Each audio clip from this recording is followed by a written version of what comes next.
படைத்தான் இறைவன் உனையே, மலைத்தான் உடனே அவனே.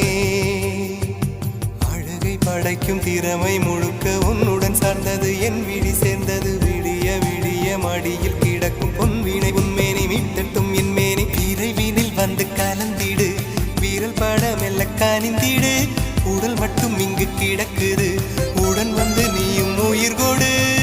பல்லவன் சிற்பிகள் அன்று பண்ணிய சிற்பத்தில் ஒன்று, பெண்ணென வந்தது இன்று சிலையே. பல்லவன் சிற்பிகள் அன்று பண்ணிய சிற்பத்தில் ஒன்று,